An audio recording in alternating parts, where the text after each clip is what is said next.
Muy buenos días a todos nuestros oyentes, bienvenidos a Catarsis. Hoy es martes 12 de marzo y les tengo una sorpresa. Hoy tenemos un nuevo integrante en nuestro grupo, él se llama Juan. ¿Cómo estás, Juan? Hola, buenos días a todos, a todo nuestro equipo de trabajo. Y sí, hoy siendo parte de Catarsis, gracias a Dios y gracias a ustedes por hacerme partícipe de este gran programa. Y hoy nuestra directora generalmente, Dana, está en máster. ¿Cómo estás, Dana? Hola Jamie y hola a todos nuestros oyentes, la verdad estoy muy feliz de primera vez haciendo máster acá en Catarsis, entonces pues estoy un poco nerviosa, pero con toda la actitud que es lo más importante, como siempre. También le enviamos un saludo a nuestro compañero Mateo, que hoy no se encuentra, y a nuestro compañero Pablo, que está como detrás de todo esto, haciendo notas y manejando redes. Les cuento que la canción que están escuchando se llama 1312, es de la brigada RPF, y esta es una banda de ska y rock y hardcore también, bogotana. Está compuesta por 8 personas y tiene como una gama de instrumentos súper amplia, entre ellos la batería, la guitarra, el saxo. Hace poco estrenaron una canción que se llama Vamos a hacerlo, entonces se les recomiendo para que la escuchen. De nuevo, la brigada RPF, los encuentran en Facebook y en Instagram así. También les cuento que hoy tenemos un programa muy llenito de muchas notas y también de muchos invitados. Entonces, nuestra primer nota, la que tenemos hoy, es de deportes.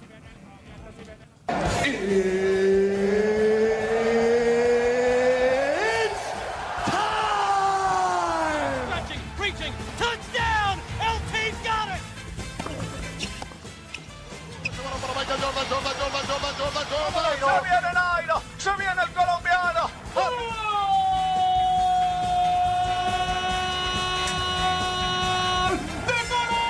Catarsis es deporte.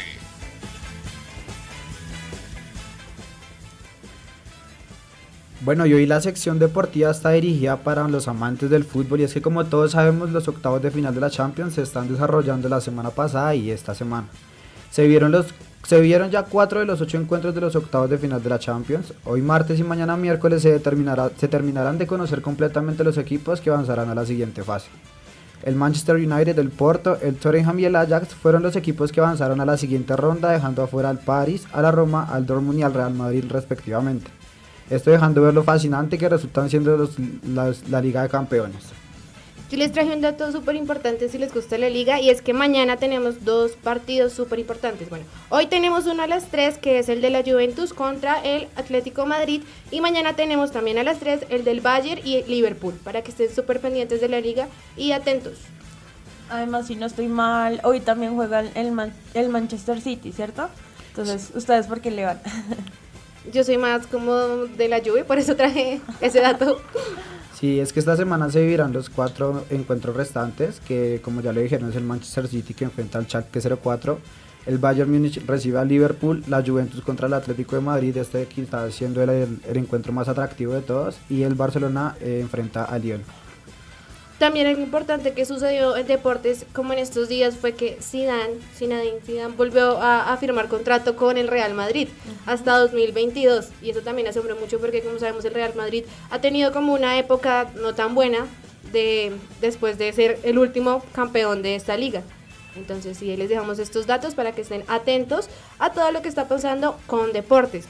Ahora también les traemos una sección de tecnología, y esta nos la trae Dana, para que estén pendientes. Innovación. Desarrollo. Lo último en tecnología. Tecnocatarsis.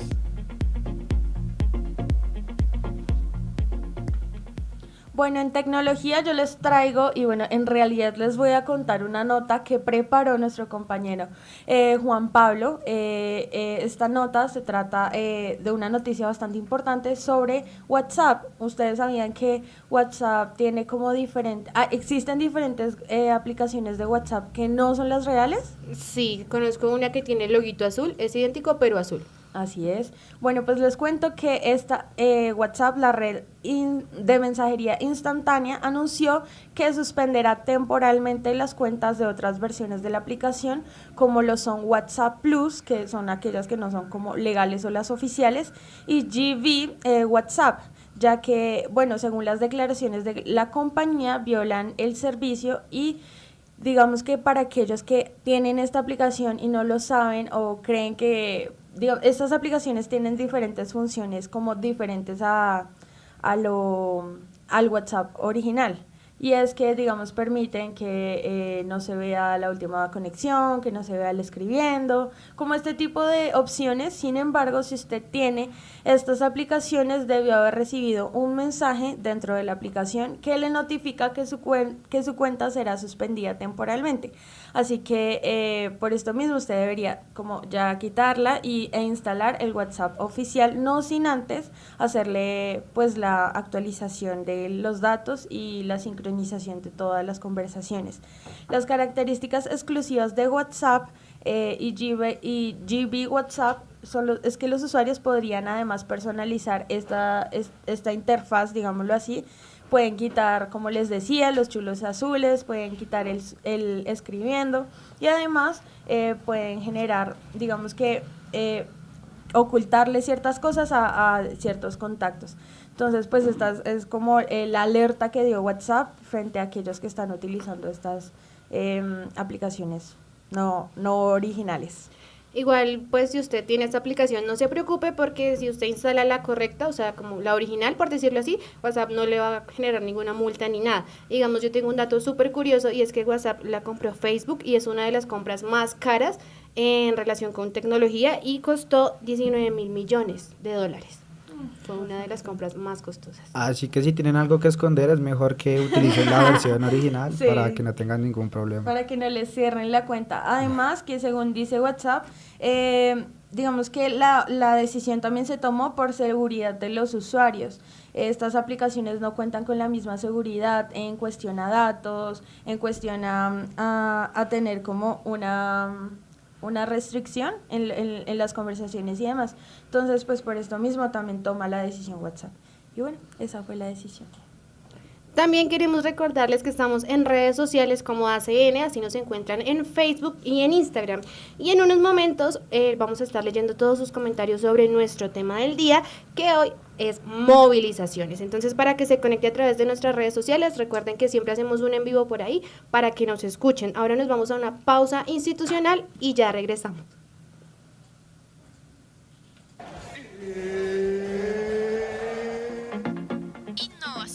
El medio ambiente también es problema de la Universidad Central. Es deber de los estudiantes cuidar de él. Llaves y grifos deben cerrar y luces y computadores apagar. Un mensaje de bienestar institucional y Sintopía Radio. Sintopía Radio. Distancia Ana es cero. una auténtica unicentralista. Su promedio le ha valido para ganarse una de las becas que ofrece la Universidad Central. De seguir así, podrá obtener una beca de excelencia para posgrado, una oportunidad perfecta para seguir con su carrera académica. Así como Ana, tú puedes acceder a alguno de los beneficios de la universidad. Infórmate y toma el control económico de tu carrera. Un mensaje de la Universidad Central y Sintopía Radio. Distancia cero. Universidad Central, tu mejor elección. El medio ambiente también es problema de la Universidad Central. Es deber de los estudiantes cuidar de él. Llaves y grifos deben cerrar y luces y computadores apagar. Un mensaje de bienestar institucional y Sintopía Radio. Sintopía Radio. Distancia cero. Estamos escuchando Mejilla Izquierda de los Caligaris. Esta banda es de Córdoba, Argentina, perdón, me equivoqué. Y es de Sky Rock. Tiene 22 años de trayectoria y digamos que su nombre es una historia muy bonita. Resulta que uno de sus integrantes hacía parte de un circo que se llama Circo de los Hermanos Muñoz. Y resulta que el payaso Caligari falleció en medio de su demostración y ellos le rinden homenaje a este payaso. También uno de sus conciertos más emblemáticos y del cual hicieron un DVD se llama El Show Más Feliz del Mundo, entonces los invito para que lo busquen. En YouTube también lo encuentran todas las canciones por separado y es como un homenaje a su gran trayectoria. Esto lo hicieron en el Palacio de los Deportes en México el 7 de octubre de 2017 cuando estaban cumpliendo 20 años. Ahora nos vamos con nuestro tema del día, que son las movilizaciones. Entonces, chicos, a mí me gustaría saber ustedes qué saben de movilizaciones o qué quieren compartirnos. Yo tengo entendido que históricamente empezaron con el movimiento obrero, si no estoy mal, en el siglo XIX. Todo lo que tuvo que ver con con los obreros, con el capitalismo que está como llegando ahí muy fuertemente y pues eso tengo entendido hasta ahora. Bueno, pues yo tengo entendido y es más o menos como la definición, es que las movilizaciones son como una protesta para darle a conocer o darle a entender al gobierno que hay una serie de falencias en sus decisiones políticas o en las decisiones pues que está tomando el Estado. Entonces pues sí, es como un conjunto de actos en los que la gente se reúne a decir como, oiga, pongámonos de acuerdo, esto es algo que nos conviene a todos y pues hacen una serie de protestas. A mí lo que me habían contado y explicado un poco de lo que indagué, y es que las movilizaciones como que siempre han existido. Desde que el ser humano tiene una idea y tiene como un contraste con la sociedad o con el Estado, el ser humano se moviliza por el simple hecho de querer como reconocimiento y que se entienda que existe una necesidad o una falta para la sociedad. Entonces, para hablar más de este tema, trajimos a un invitado. Él es Samuel David Roberto Moya, él es politólogo de la Universidad Nacional, estudiante de especialización en análisis de políticas públicas, forma parte del Comité Permanente por la Defensa de los Derechos Humanos, esta organización está ligada a Human Rights y también es integrante de el movimiento Plataforma Juvenil Suacha como una alternativa y es miembro del grupo de investigación Presidencialismo y Participación Política de la Facultad de Derecho de Ciencias Políticas y Sociales de la Universidad Nacional. ¿Cómo estás, Samuel? Hola, muy amables por la invitación, contento de estar aquí en esta mañana con ustedes, sobre todo por tener la oportunidad de hablar de este tema que pues no es algo que sea como el Vox Populi, es decir, no es algo que se hable todos los días, no es algo que la gente tenga presente en su cotidianidad, pero que realmente toca las esferas de la cotidianidad, entonces es algo importante que se presente en este tipo de espacios para hablar de la movilización social. Sí, exactamente, por eso mismo quisimos traer este tema a la mesa de trabajo, porque pues últimamente, si bien han habido diferentes movilizaciones de los estudiantes y demás, es un tema que es recurrente aquí en Colombia y en muchos países. ¿Por qué? Y la primera pregunta que te quiero hacer es ¿cuál es el origen de las movilizaciones en Colombia o pues el origen de las movilizaciones? Bueno, con respecto al origen de las movilizaciones sociales hay bastantes como corrientes, tendencias o ideas, ya ahorita mencionabas el tema de, por ejemplo, cuando nace la lucha sindical, después de la revolución industrial se comienzan a ver pues los movimientos de los trabajadores. Hay otros que la datan desde la Revolución Francesa por el reclamo de los derechos, cuando nacen los derechos del hombre y el ciudadano. Ahí hay un reclamo histórico popular en la Francia del siglo XVIII, si no estoy mal. Entonces nace sobre todo como categoría, si se quiere, como data desde la Revolución Francesa, pero como lo mencionabas también ahorita, Jamie, ¿verdad? Sí. Jamie, la movilización social y la acción colectiva son casi como que actividades connaturales al ser humano. Es decir, siempre que han existido 2 o 3 personas que se han movilizado en pro de un interés común, puede hablar de movilización social. Eso lo podemos rastrear desde las grandes primeras civilizaciones americanas, incluso también desde los grandes movimientos desde el Imperio Romano y los griegos. Es decir, había siempre una disputa en ese sentido, porque no en vano siempre se asocia la movilización social a un reclamo de derechos. Entonces, cuando se daba esto, por ejemplo, en la antigua Grecia o en Roma, se daba, por ejemplo, el tema de los reclamos de los derechos de los esclavos. Había ciertas cuestiones sociales que como que había disputas y todo lo demás, porque en Grecia, por ejemplo, la clase política, o lo que se le entendía como la famosa aristocracia, es un término que se trae hasta acá, eran aquellos que tomaban las decisiones sociales y los demás eran excluidos. Es decir, aquellos que no tenían educación, aquellos que no eran hombres, aquellos que no eran esclavos, eran únicamente aquellos que podían participar en estas dinámicas de la toma de decisiones. Entonces, fruto de esas dinámicas del trato social en las diferentes esferas, es que la movilización social emerge. Hay distintas entradas, distintas formas de ver dónde arrancan.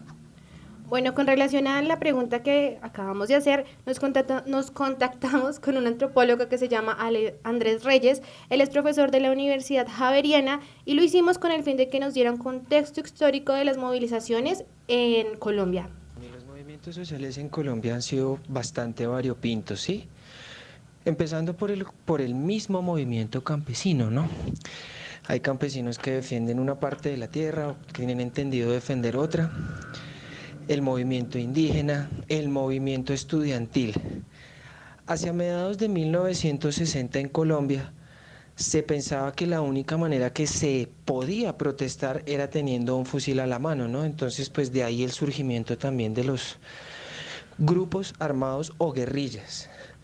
En un momento determinado, más o menos hacia los años 70 y 80, las guerrillas en Colombia, especialmente el movimiento 19 de abril, M-19, fue considerada como la guerrilla a la vanguardia en la protesta social.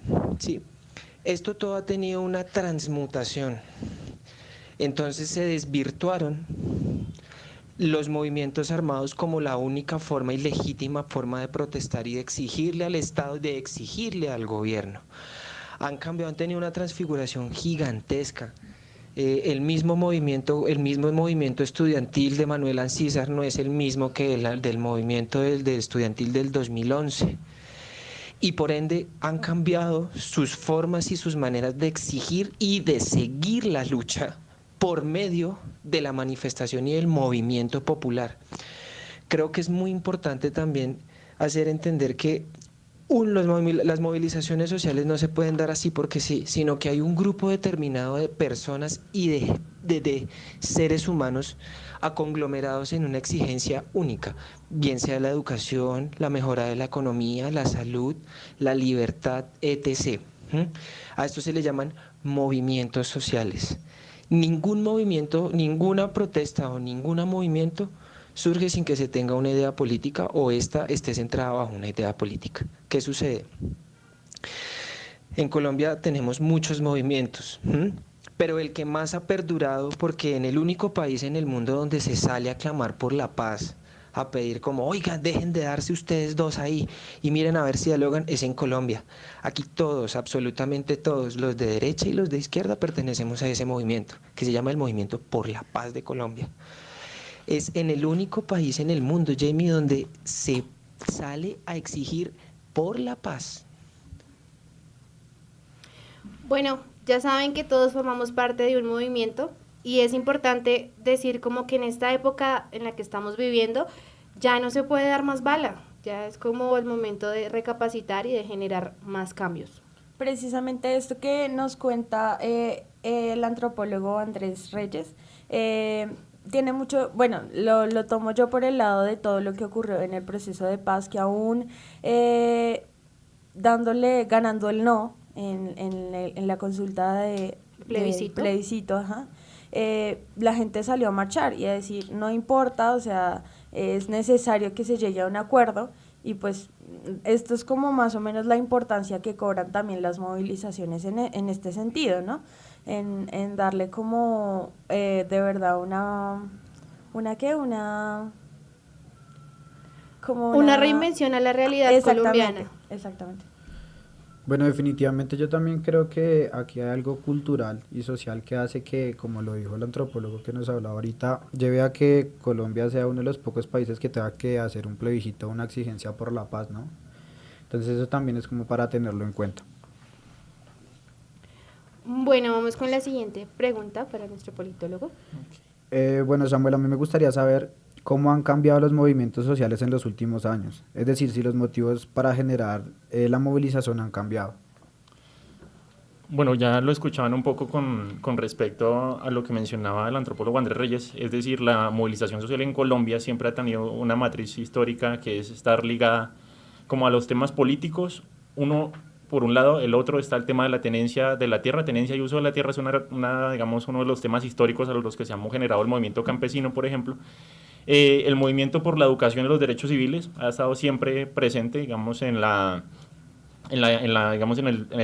trazo histórico colombiano, y esas son como las tendencias que se pueden rastrear. Ahora, ¿cuáles han sido como los cambios en las dinámicas en las que se ha dado la movilización social? En el pasado era un poco más hacia la clandestinidad, es decir, los movimientos sociales se movían más como a las sombras, detrás de pronto de la institucionalidad. Lo recuerdo un poco, por ejemplo, si se hace un rastreo histórico desde las disputas iniciales entre el Partido Liberal y el Partido Conservador, había todo un movimiento que se gestaba, digamos, como no estando a favor de ese tipo de confrontaciones partidistas que reproducía los escenarios bélicos en distintas partes del país.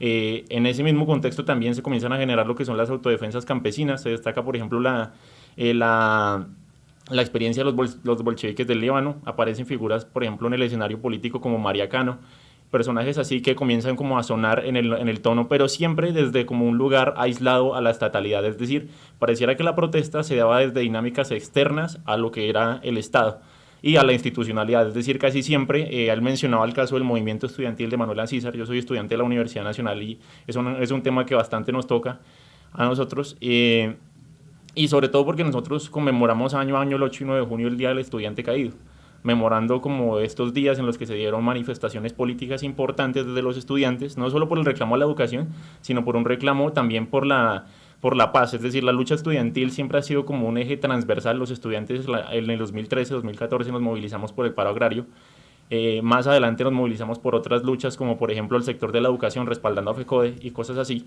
Pero ¿cuál es como la diferencia entre la protesta del antes, el movimiento social del antes y el de la ahora? Quizás yo pienso que la diferencia la marca la Constitución del 91, cuando se institucionaliza ya la protesta social como un derecho político de todos los ciudadanos. Por eso resulta curioso, por ejemplo, expresiones como las que hace el actual ministro de Defensa, Guillermo Botero, que él dice lo siguiente, él dice, no, la protesta social es válida solamente mientras esté sustentada en el interés general de todos los colombianos. Pero resulta que la protesta social casi siempre emerge para defender derechos de minorías, ¿sí? Cuando es un asunto, como lo mencionaban aquí, que ha sido históricamente desatendido por el gobierno, las instituciones y demás, es ahí donde nacen ese tipo de reclamos, casi nunca son de interés general, ¿sí? Uno no puede pensar, por ejemplo, en una sociedad como la colombiana que los derechos sexuales y reproductivos de las mujeres son un asunto de interés general. Casi nunca eso es un escenario muy tabú en la cultura. Si escuchas, por ejemplo, un reclamo del campo, uno no va a ver en las grandes urbes que esto sea un reclamo muy popular. Sí, sí, adelante. Que justamente en esto del campo quisiera ahí como recordar que en el año 2013 y 2014 fueron lo de las marchas de los campesinos, el paro agrario.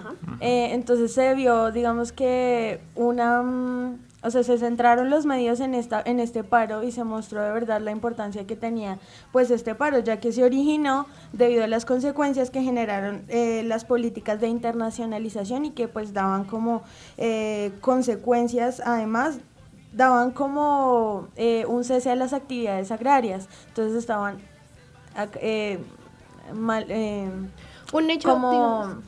Ay, es que se me fue. Hay algo importante de ese paro y es que viene, si no estoy mal, de una ley que es la 911 y es la de que firmamos el Tratado de Libre Comercio con Estados Unidos y de ahí una lucha por el arroz porque Estados Unidos le teníamos que comprar las semillas a Estados Unidos y producir el arroz acá, pero era con semillas transgénicas, entonces como que los cultivos realmente no daban, o sea, no sé cómo decirlo, no fermentaban, no, esa no es la palabra, pero como que no surgía de hecho de buena manera el cultivo y de hecho esto fue lo que causó como gran conmoción. Hay un documental de eso, si ustedes lo quieren buscar, es 911. Sí, claro, mira, ese tema que menciona es una discusión como que ha estado históricamente en la demanda del movimiento agrario y rural y es el tema de la soberanía alimentaria. Sí, muchos hablan de la seguridad alimentaria, que es como que todos podamos tener acceso a alimento y una nutrición específica y demás, pero meter el tema de la soberanía alimentaria implica que se respeten las lógicas de producción de los alimentos y de la distribución de los mismos de acuerdo a las dinámicas de cada país. En el campo colombiano se opusieron lógicamente a la implementación de semillas transgénicas, porque como lo mencionabas, estas semillas no tienen lo que tienen las semillas normales, que es que se pueden reproducir. Es decir, si tú sacas un maracuyá de la tierra colombiana, tú podías coger las semillas y sembrar de ese otro árbol. Pero como no es una semilla que está dentro de la ficha técnica de Monsanto, por ejemplo, entonces esa semilla supuestamente era ilegal producir con esa semilla. Y había que volver a comprar la semilla. Pero resulta que las semillas que vende Monsanto no se pueden volver a reproducir ni generar la sostenibilidad del cultivo. Y es a eso donde se va la discusión sobre la soberanía alimentaria. Ese es el reclamo histórico de los derechos de los campesinos. ¿Sí? También una parte importante que considero con relación a los cambios que han generado las movilizaciones es que, digamos, estamos en una época de inmediatez y de redes sociales, entonces hace que los movimientos sean como más notorios. Uno dice, bueno, antes eran 2 personas que se unían, ahora tú creas algo en Facebook y se unen cientos de personas y realmente participan. Y también algo que me parece importante es que las personas hablan de temas que no se hablaban antes. Digamos, hace poco vi una movilización sobre el SIDA, donde hacían cartelitos y colocaban una gota de una persona, de la sangre de una persona con SIDA, y decían como, venga, nosotros también somos personas y merecemos un lugar y un espacio en la sociedad. Entonces me parece que es uno de los cambios más importantes. Asimismo ha ocurrido con las mujeres, ¿no? Con el tema del feminismo y demás. También han habido movilizaciones en donde las mujeres dan exactamente como un punto de vista de, oiga, el feminismo, las mujeres somos más que esto. De hecho, en el Día de la Mujer también se conmemoró y se hicieron una serie de marchas alrededor del mundo. En América Latina, digamos que fueron bastante fuertes. Pero con respecto a este tema del que nos estabas hablando, yo quisiera preguntar si para estos movimientos sociales hay alguna estructura de respuesta, pues, del Estado. Bueno, las movilizaciones sociales siempre tienen, es difícil establecer como una transición específica, de decir, en un movimiento se hace esto, luego se sigue esto. Tú mencionabas algo muy importante con respecto al cambio de los movimientos sociales, Jamie, y es el asunto de la globalización, que ha servido un poco para que ese tipo de luchas como que se evidencien. Pero volviendo a tu pregunta, perdón, ¿me la recuerdas? ¿Qué estructura, la estructura, hay por parte del Estado en resolver estas exigencias? Bueno, ahí hay una complicación porque casi siempre las dinámicas de reclamo de los movimientos sociales están por fuera de un lenguaje que aparentemente pueden manejar las instituciones del Estado. Entonces se tienen que dar lo que en algunos de política pública llaman los procesos de traducción. Es decir, que desde el reclamo social pueda ser traducido en dinámicas de intervención pública y de esa forma se pueda producir una respuesta de parte del Estado con respecto al movimiento. Ahora, es distinto, desde el tipo de movimiento, es bastante distinto el trámite que puede hacer el reclamo social y cómo se puede tramitar. Por ejemplo, en el caso del movimiento campesino se tuvo que dar lugar a mesas de negociación que tardaron meses en establecerse para que el gobierno se pudiera sentar con los campesinos. Se llegaron a unos acuerdos, la movilización no cesó, después se hicieron cambios con respecto a los procesos y garantías que se les daban a los campesinos para la producción y demás, pero el movimiento, tú lo puedes rastrear, hace un año más o menos se volvieron a dar como manifestación de los incumplimientos por parte del gobierno con respecto a los acuerdos que se habían plasmado en ese momento. Ahora, si vamos a otro tipo de movimiento, como el movimiento LGTBI en Colombia, vamos a ver que la forma en la que se atiende el reclamo es bastante distinto. Es decir, este reclamo se tramitó casi que por una vía jurisprudencial, es decir, llegó a la Corte Constitucional el reclamo de la necesidad de que los derechos de esta comunidad fueran reconocidos y vía sentencia, no vía decreto, ley o algo, es que se establecen este tipo de derechos. Es decir, es diferente de acuerdo al tipo de movimiento a donde llega el reclamo y la forma en la que el Estado lo tramita.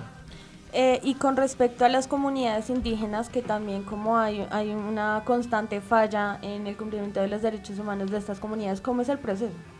Bueno, realmente el Estado tiene que partir del principio de respetar la autonomía y autodeterminación en cuanto a la forma en la que se manejan las comunidades indígenas y todo, pero tristemente hay que decirlo que la comunidad indígena en el país ha sido como muy invisibilizada en tema de medios y demás.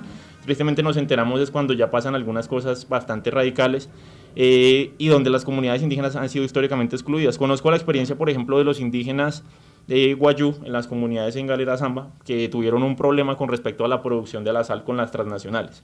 ¿Por qué? Porque ellos tenían una forma específica que no se ajustaba a la normatividad técnica internacional, entonces tuvieron esas plantas cerradas por más o menos unos 8 años. Es decir, el Estado les cortó las lógicas de inserción en la economía, el reclamo de sus derechos, y así pasa históricamente con, por ejemplo, con las comunidades en todo el Bajo Cauca, y digamos, el reclamo de las comunidades indígenas ha sido como históricamente desatendido, pese a que existe un mandato constitucional de respeto por los derechos de los indígenas y por los territorios de los indígenas, que ese ha sido como uno de los reclamos más complicados de atender, porque digamos como yo me pongo un poco en el papel del Estado. ¿Cómo traduces tú un reclamo indígena por la soberanía y el acceso a su territorio cuando son comunidades nómadas? Es decir, no se sabe dónde puedan estar. Es decir, esos procesos de adopción y de acercarse a los reclamos de los indígenas han sido un poquito complejos de atender, y sobre todo porque, aunque el término en Colombia que se maneja es comunidades étnicas, tenemos una diversidad enorme. O sea, pese a que muchos suenan por ahí, no se sabe con certeza bien cuántas comunidades indígenas tenemos en el momento, cuáles son los reclamos particulares. Hay unos que demandan inserción en la economía, otros que demandan, por ejemplo, programas de educación diferenciales con enfoques indígenas para la educación, y todo esto, pues lamentablemente no ha encontrado un buen trámite hasta ahora. Bueno, yo les tengo el dato para corregir, lo del documental es 970 y es de Victoria Solano, me equivoqué, dije 911, para que ustedes lo busquen y tengan en cuenta y puedan entender un poco más de lo que estamos hablando en este momento con relación a los movimientos. Ahora también sabemos que uno de los factores más importantes para que una movilización se geste son los seres humanos. Entonces nos contactamos con la socióloga Natalia Zapata y ella nos contó cuándo se activa la capacidad de los seres humanos para realizar movimientos sociales.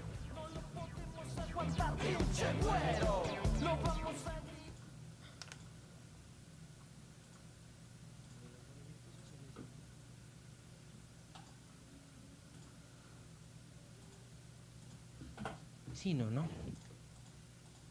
Creo que son momentos coyunturales en los que se cuenta con varios elementos. Por ejemplo, la necesidad de asociarse frente a la manera de resolver un conflicto social. Y en esa línea es porque también se cuenta con el fortalecimiento de sujetos políticos interesados en la transformación de escenarios.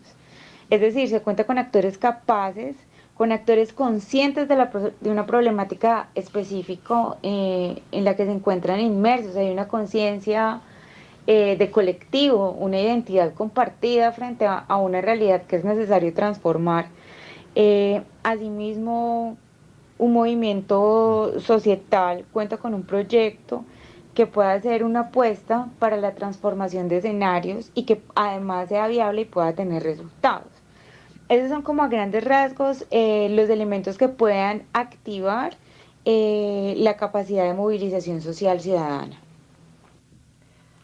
Bueno, yo creo que es importante esto porque si nos fijamos en la historia, parte de todos los movimientos nacen de eso. No sé, ahorita se me vino el movimiento zapatista a la mente y es como uno de los movimientos más grandes y en el que más se le ha dado lugar a la mujer.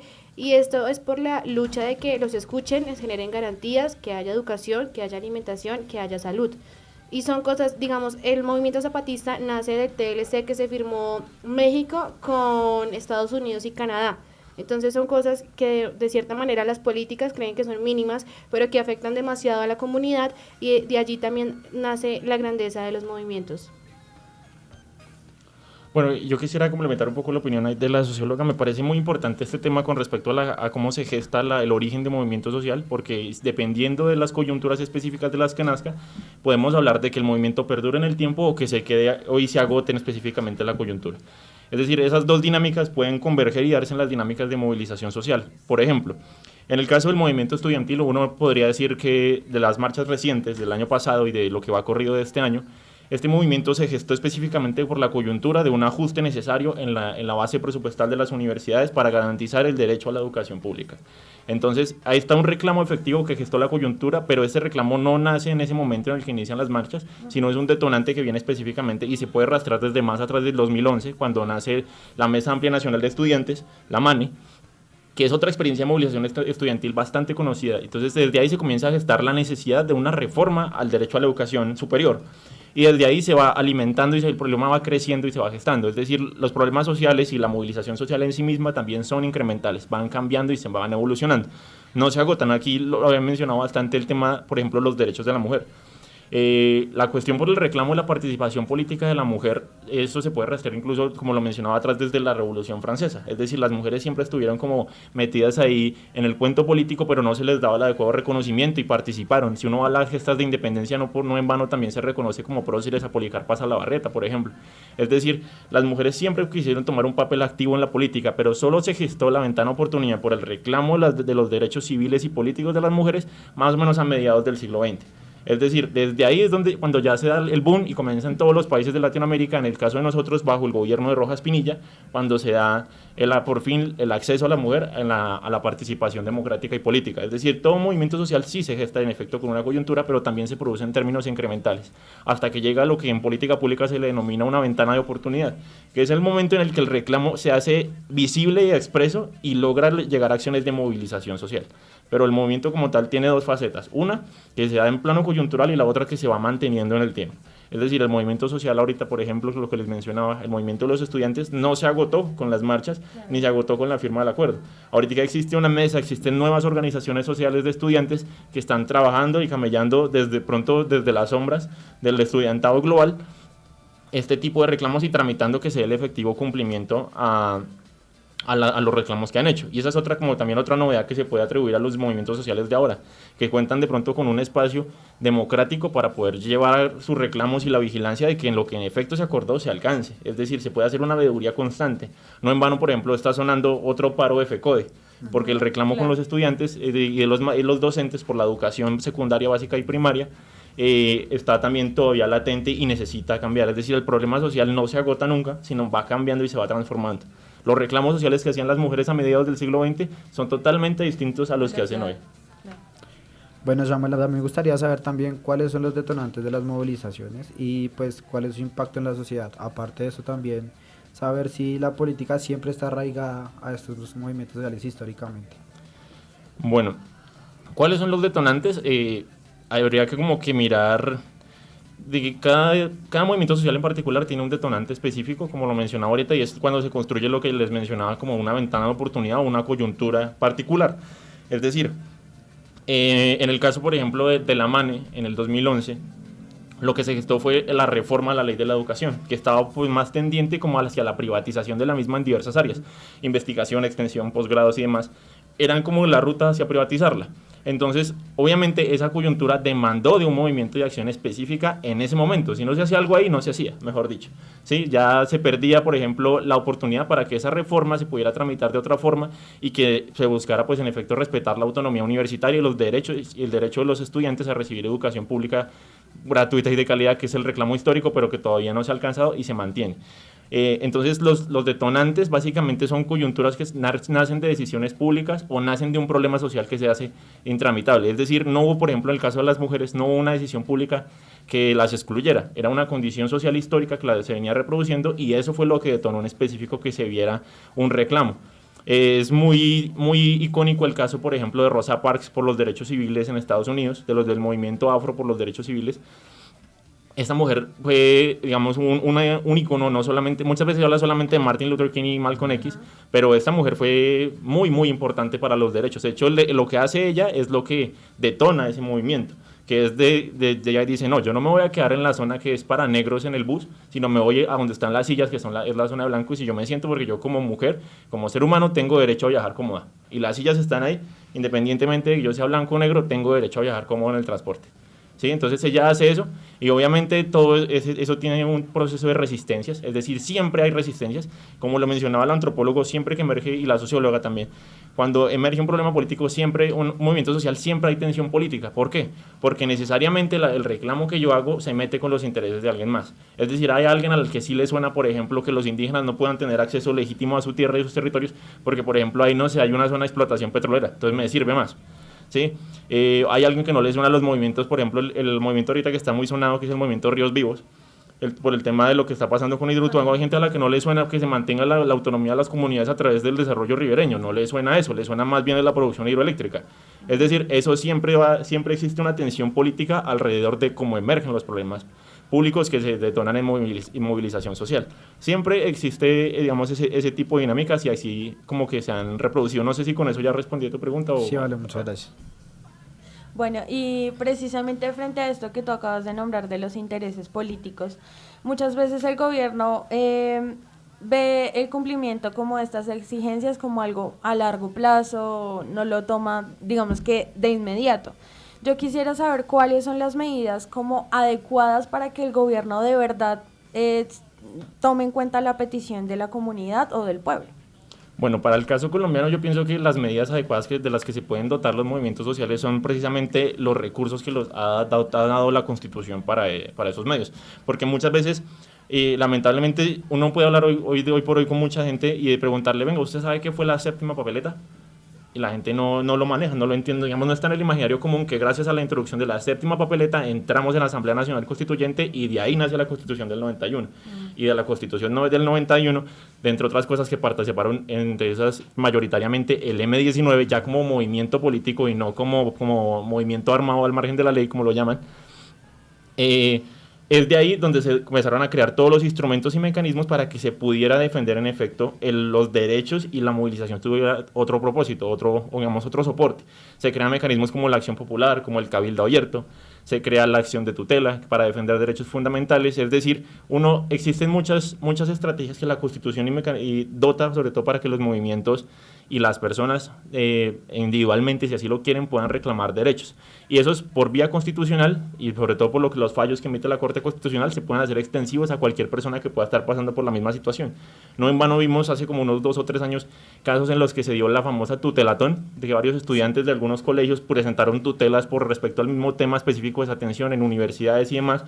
Se presentaron tutelas masivas reclamando el derecho fundamental a la educación.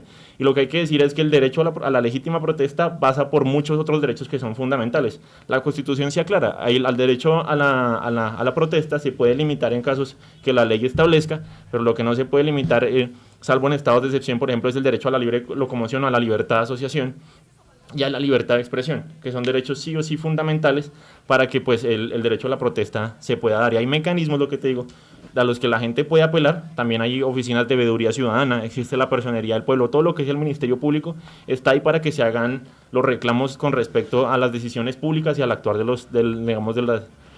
gobierno. Y algo que no se desconoce es que la Constitución por esencia es un tratado de limitaciones al ejercicio del poder público. Es decir, hay un principio de legalidad que está detrás de la Constitución que dice que solamente lo que diga la ley es lo que los gobernantes pueden hacer y los derechos sí o sí están incluidos en la ley. En cambio, para las personas, digamos, personas naturales, los derechos sí se pueden como tramitar y exigir, digamos, por vía de todos estos canales y lo de aquellos que incluso que no estén contemplados, como por ejemplo la movilización social, que esté por fuera un poco de los canales. Y que muchas veces se cuenta más como con la violencia para exigir ese tipo de respuestas a corto plazo también. Y también quería preguntar si el Estado cuenta con alguna ley sobre las movilizaciones, es decir, si alguna movilización puede llegar a ser ilegal en algún momento. Bueno, pues ahorita está muy controversial el tema porque lo que les decía, hay un artículo en la Constitución específicamente, el 37, y por el modelo de legalidad que se maneja en Colombia, la Constitución es norma de normas, o sea, nada puede contradecir a la Constitución, pero ahí hay ciertas dinámicas, por ejemplo, en el Código de Policía, que dicen que la protesta social se puede limitar a no sé qué, ahí es como tratando de regularla a ciertos ámbitos. Pero lo cierto es que la protesta y la movilización social se pueden dar con respecto a cualquier interés de la comunidad en específico. Es decir, no hay una ley como tal que lo regule, o sea, o no la tengo presente porque creo que sí existe como un trámite para eso, sobre todo cuando las protestas se salen de control. Pero el tema es que en esencia y lo que hay que tener presente es que es un derecho consignado en la Constitución, ¿sí? Okay. Ahora hay ciertos parámetros como que dicen que necesitamos contar con acompañamiento a la hora de hacer una protesta, necesitamos de contar con acompañamiento policial, de representantes del Ministerio Público, sea personerías municipales o distritales o Defensoría del Pueblo, que se tiene que contar con una ambulancia y cosas así para que la protesta o la movilización social puedan tramitarse de buena medida y buscando pues la seguridad de muchas personas, porque al calor de una protesta siempre pueden pasar bastantes cosas. Sí. Y yo tengo otra pregunta ahí respecto pues a todo lo que ha pasado actualmente, las movilizaciones digamos que se han fortalecido con el tema de redes sociales, como lo había mencionado Jamie. El Estado, o sea, ¿consideras que hoy el pueblo tiene el mismo poder que antes con la suma de las redes sociales, pues todo el impacto que estas tienen? Bueno, yo voy a hacer un paralelo con respecto a, por ejemplo, si uno se pusiera a rastrear la historia de los paros cívicos en Colombia, desde antes de la Constitución del 91, movilizaciones sociales específicas, uno se puede dar cuenta que existía una cultura política que tendía por la transformación y el reconocimiento de los derechos fuerte, empoderada en toda la ciudadanía. Es decir, no en vano uno se recuerda en las marchas de la Marcha del Silencio, Jorge Eliezer Gaitán, sí, que fue masiva, lo que lograba reunir el hombre en las plazas, el mismo Bogotazo se da cuenta de un fervor popular frente a un inconformismo en la forma en la que se hacía la política. Uno mira la movilización estudiantil y social que se dio derivada de la masacre de las bananeras, que fue en el 1928. Miras el paro cívico del 70, es decir, hay muchas movilizaciones que eran muy fuertes con respecto a eso porque el fervor popular casi que estaba en la cotidianidad de las personas. Eso tristemente se fue como dibujando y perdiendo, y actualmente el motor que tenemos como para impulsar de pronto las movilizaciones sociales son las redes sociales. ¿Por qué? Porque a través de las redes sociales uno se puede enterar, por ejemplo, de cosas que están pasando en simultáneo en distintas partes del mundo, cosas que están pasando con distintas experiencias y cómo se tramitaron los reclamos. No en vano, por ejemplo, ahorita yo me acuerdo que se mencionaba mucho el tema de algo que pasó en Argentina hace mucho tiempo, que fue la reforma de Córdoba, para traerla como decir, este es el reclamo que tenemos que hacer por la educación en Colombia. Sí, eso hay que traerlo. Experiencias históricas también nutren y aportan a la movilización social. En este paro estudiantil vimos videos de distintas partes de Chile, de Paraguay, de Argentina, videos de estudiantes que se paraban y decían, estamos con Colombia por la defensa de la educación pública. Obviamente un espaldarazo internacional pues es bastante grande. Ahorita, por ejemplo, se veía un movimiento desde las víctimas del conflicto armado y organizaciones que estaban movilizando una carta contra las objeciones que había hecho el presidente Duque, que hizo hace poco, con respecto a la Jurisdicción Especial de Paz. Y esta carta ya llegó a tener eco en Naciones Unidas, y Naciones Unidas se pronunció con respecto a eso y le pidió al gobierno tramitar lo más pronto posible la Jurisdicción Especial de Paz, porque van 2 años corridos de la implementación y todavía como no se tiene un sistema de justicia que se supone debió ser el primer punto implementado. Es decir, entonces las redes sociales hoy sí son un motor, pero tristemente la cultura política, el imaginario común se ha ido como desdibujando la legitimidad que tienen este tipo de cosas, y eso yo lo podría rastrear un poco desde el establecimiento de discursos como por ejemplo el de la seguridad democrática del 2002, porque ahí se mencionaba, no, los ciudadanos en efecto tienen que participar en la defensa de la seguridad y demás, y todo, pero la movilización social se empezó como a criminalizar desde ese entonces, desde el 2002, se empezó a ver una persecución a la protesta, sobre todo se invisibilizaban ciertas cosas que pasaban en las regiones. Las demandas que hacían las comunidades del Casanare en contra del petróleo y todo eso casi que no se veían, no se tenían, digamos, en el presente ese tipo de reclamos, y se empezó a estigmatizar todo tipo de movilización social. Y lo vimos en los medios, ya se cambió de activistas a vándalos, se cambió de movilización social a protesta y disturbios, ¿sí? Entonces ese tipo de imaginarios discursivos en la sociedad obviamente deslegitiman un poco el hecho de que, y la validez de en efecto, de los reclamos. Entonces, esta es como la coyuntura en la que estamos moviéndonos ahora. Ahora, las redes sociales ahí sí o sí juegan un papel importante en materia de convocatoria, de reunión. Hoy hay convocada precisamente una marcha a las 4 de la tarde hasta la Plaza de Bolívar para pedirle al gobierno que tramite lo más pronto posible la Jurisdicción Especial de Paz.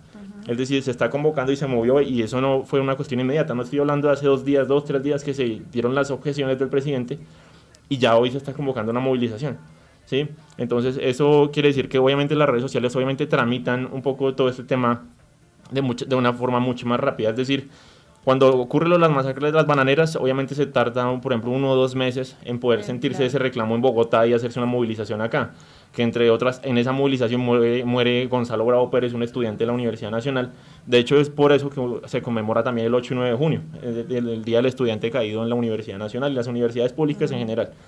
Entonces, esa es como el escenario actual. Es decir, hay de pronto una menor efervescencia en la sociedad con respecto a la importancia de la movilización social, pero también existe una potencia en las redes sociales para lograr en un tiempo muy corto movilizar esos intereses para construir una movilización social en torno a temas particulares. Claro, hay digamos que una mirada diferente desde las redes, y se enteran, digamos, de hechos como que se están muriendo líderes sociales en diferentes partes de Colombia, que es cosa que muchas veces los medios no muestran, ¿no? La invitación ahora es a movilizarnos y a estar pendientes de qué información recibimos. No nos quedemos siempre con los mismos medios de comunicación que nos dicen esto de vándalos, cuando realmente no son vándalos, sino están luchando por nuestros derechos y también por el futuro de Colombia. Ahora, muchas gracias, Samuel, por participar en toda nuestra charla de hoy. Sabemos que este es un tema súper extenso y que le podemos sacar muchísimas cosas, pero por cuestiones de tiempo ya se está cerrando el programa. Nos vamos a una pausa institucional y ya regresamos. Bueno, muchas gracias a ustedes.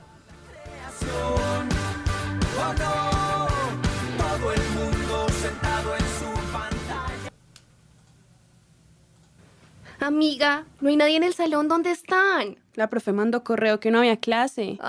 ¿En serio? ¿Otra vez yo no miro el correo? Yo sí reviso mi correo y así estoy pendiente de todas las actividades que brinda la universidad y no pierdo tiempo. Revisa tu correo con frecuencia. Siéntete centralista. Una campaña de la Universidad Central y Sintopía Radio. Universidad Central te conecta. Por ti, que te enorgulleces de ser unicentralista. Por ti, que dejas en alto el nombre de la universidad. Por ti, que día a día te esfuerzas por ser mejor.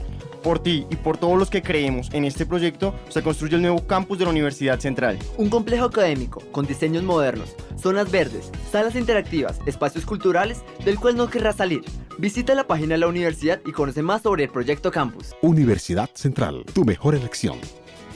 Bueno, y la canción que estamos escuchando se llama Sangre Caliente, es de los Rolling Ruanas y los invito para que los busquen, son muy muy buenos. Su último álbum también se llama así, Sangre Caliente, y está compuesta por 4 integrantes y básicamente es un grupo de carranga, pero que tiene como influencias de rock, así un poco de punk también, y es muy muy chévere. También les quiero contar que tenemos hoy una nota cultural muy interesante y aquí va.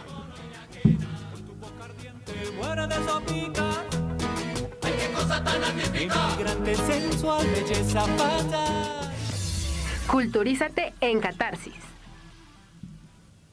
Bueno, y la nota del día de hoy la preparó como ya les habíamos contado Juan Pablo, y bueno, esta nota es bastante interesante y novedosa me parece a mí.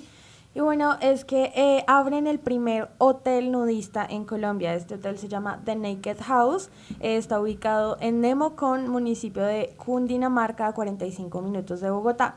Los usuarios disponen de actividades como clases de yoga, meditación de masajes, bibliotecas, intercambio de libros, cata de vino, danza contemporánea, entre otras de las actividades que ofrece también. Además, el alojamiento dispone de una terraza, cocina, zona de estar, televisión, pantalla como para mirar diferentes artículos gratuitos de aseo, entonces hay de todo, mejor dicho. El precio es de una tarifa única de 100.000 pesos por persona, con desayuno, impuestos y seguro hotelero. El hotel recibe a los clientes desde el 10 de octubre del 2018, o sea, ya está abierto, y se dio a conocer por medio de una plataforma llamada booking.com. ¿Ustedes cómo creen que reciben esta propuesta los colombianos? Creo que es interesante. Es bastante raro. Yo siento que a veces el nudismo es algo más espiritual para algunas personas, Ajá, ¿no? sí. O sea, no es como, uy, sí, voy a ir a A desnudar. mostrarme. No, es algo como mucho más espiritual, más interno para cada persona. Sí, precisamente pues es lo que ofrece el hotel, digamos, con el tema de las clases de yoga, meditación, entonces es como un encuentro con uno mismo y está bastante interesante esta propuesta. Yo les traje como 3 hoteles por si a ustedes les suena la idea, que quedan como en todo el mundo. El primero, que es uno de los más famosos hoteles nudistas, es Mandalay Bay, queda en Las Vegas. El segundo es Desire Resort, que queda en... Uy, se me va el nombre, no sé, tiene 4 estrellas, queda en Puerto Morelos.